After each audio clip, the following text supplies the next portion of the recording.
ಒಬ್ಬ ವಲಯದ ಹಿರಿಯ ಪೊಲೀಸ್ ಅಧಿಕಾರಿಯಾಗಿ ನನ್ನ ಎದುರುಗಡೆ ನನ್ನ ಕಿರಿಯ ಅಧಿಕಾರಿಯನ್ನು ಹೊಗಳಿದಾಗ ಆಗುವಂತ ಸಂತೋಷ ಇದೆಯಲ್ಲ, ಅದು ಬಹಳ ದೊಡ್ಡದು. ಶ್ರೀಮತಿ ಉಮಾ ಪ್ರಶಾಂತ್ ಅವರು ಯಾವತ್ತು ನಾನು ಹೆಣ್ಣು ಮಗಳು ಅಂತ ಕನ್ಸೆಷನ್ ಕೇಳಿಲ್ಲ. That is very important. ಕೆಲವರು ಹೇಳ್ತಾರೆ, ಏನ್ ಸರ್ ನಾವು ಎಲ್ಲ ಕಡೆ ನೋಡ್ಬೇಕು, ಮನೆ ನೋಡ್ಬೇಕು, ಮಕ್ಳು ನೋಡ್ಬೇಕು, ಇದ್ ನೋಡ್ಬೇಕು. ಒಂದು ಸಣ್ಣ ಎಳೆ ಕೂಡ ಒಂದು ಆಕ್ಷೇಪ ಇಲ್ಲದೆ ಅಥವಾ ಕನ್ಸೆಷನ್ ಕೇಳದೆ, ರಿಯಾಯಿತಿಯನ್ನ ಕೇಳದೆ ಕೆಲಸ ಮಾಡಿದ್ದಾರೆ ಅವರು. ನ್ಯಾಮತಿ ಕೇಸ್ ಏನಿದೆ, ಸ್ಟೇಟ್ ಬ್ಯಾಂಕ್ ಆಫ್ ಇಂಡಿಯಾ, ಆ ಕೇಸ್ನಲ್ಲಿ ನಿಮ್ಗೆಲ್ಲ ಗೊತ್ತಿದೆ ಎಷ್ಟು ದೊಡ್ಡ ಪ್ರಮಾಣದಲ್ಲಿ ಈ ಕಳ್ತನ ಆಗಿತ್ತು. ಸರ್ಕಾರದ ಪ್ರತಿ ಹಂತದಲ್ಲೂ, ಇಲಾಖೆಯ ಪ್ರತಿ ಹಂತದಲ್ಲೂ ಅವ್ರಿಗೆ ಅಪ್ರಿಸಿಯೇಷನ್ ಬಂತು.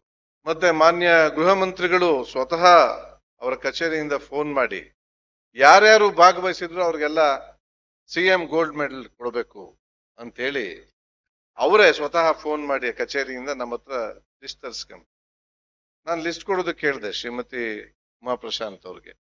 ಲಿಸ್ಟ್ ನಲ್ಲಿ ಅವ್ರ ಹೆಸರು ಇರಲಿಲ್ಲ.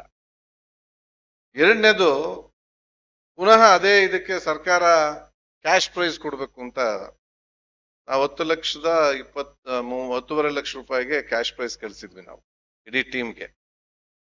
ಅದರಲ್ಲೂ ಕೂಡ ಅವ್ರ ಹೆಸರು ಹಾಕಿರ್ಲಿಲ್ಲ.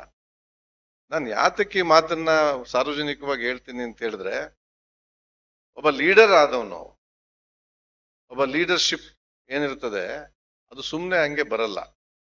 ಅಲ್ಲಿ ಬಹಳ ಉದಾರವಾಗಿರ್ಬೇಕಾಗ್ತದೆ. ನಾಯಕತ್ವದ ಮೊದಲನೇ ಗುಣ ಎಂದ್ರೆ ತಾಯಿ ತರ ಇರಬೇಕು. ತಾಯಿಯ ಗುಣ ಒಬ್ಬ ನಾಯಕನಿಗೆ ಇರಬೇಕು, ನಾಯಕಿಗೆ ಇರಬೇಕು. ಈ ಯಾರು ಮಾದಕ ವಸ್ತು ಸೇವನೆ ಮಾಡ್ತಾರೋ ಅಂತ ಮಕ್ಕಳನ್ನ ಕರ್ಕೊಂಡ್ ಬಂದು ಕೇಸ್ ಮಾಡಿ ಅವ್ರಿಗೊಂದು ಶೀಟ್ ಓಪನ್ ಮಾಡೋದು ಬಹಳ ಸುಲಭ. ಆದ್ರೆ ಅದ್ರ ಜೊತೆಗೆ ಪುನಃ ಅವರು ಆ ಕಡೆ ಹೋಗ್ದಾಗೆ ಅವ್ರ ತಂದೆ ತಾಯಿಗಳನ್ನ ಕರ್ಸ್ತಕ್ಕಂಥದ್ದು, ನಮ್ಮ ಸಾರ್ವಜನಿಕ ಕಳಕಳಿಯನ್ನ ಅವ್ರ ಕುಟುಂಬದವ್ರ ಜೊತೆ ಹಂಚ್ಕೊಂಡು ಆ ಹುಡುಗರನ್ನ ಮುಖ್ಯವಾಹಿನಿಗೆ ಕರ್ತರ್ತಕ್ಕಂಥದ್ದು ಬಹಳ ಮುಖ್ಯವಾದ ಕೆಲಸ. ಅದಕ್ಕೆ ಅವರು ಪಬ್ಲಿಕ್ ಇಂಟ್ರೆಸ್ಟ್ ಅನ್ನ, ಆ ಮಕ್ಕಳ ಹಿತಾಸಕ್ತಿಯನ್ನ ಗಮನಿಸಿ ಕೆಲಸ ಮಾಡಿದರೆ ಅಂತ ನಾನು ಭಾವಿಸಿದ್ದೇನೆ.